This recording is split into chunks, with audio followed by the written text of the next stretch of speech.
Një aksident i rënd me pasojë vdekje në shënuar mbrëmjen e së mërkurës në aksin rrugor Shkodër-Hanihotit, ku viktim mbeti një 68 vjeçare.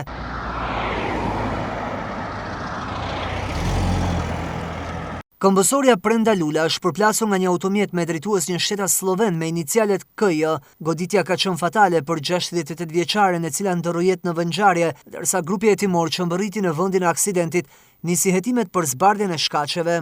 Drejtuesi i automjetit, shtetasi me inicialet KJ, pasi u shoqërua në komisariat për veprime të mëtejshme, u arrestua nga specialistët e qarkullimit rrugor. 36 vjeçari akuzohet për veprën penale të shkeljes së rregullave të qarkullimit rrugor me pasojë vdekjen. Fatkeqësisht, ky segment rrugor vijon të përgjaket nga aksidente fatale, ndërsa autoritetet përgjegjëse vijojnë të mos marrin masa. Aksi i Shkodër-Hanihotit e ka nevojë emergjente ndërtimin e mbi apo nën kalimeve, si dhe korsive të dedikuara, pasi thuajse në të gjithë gjatësinë e tij përshkon zona të banuara.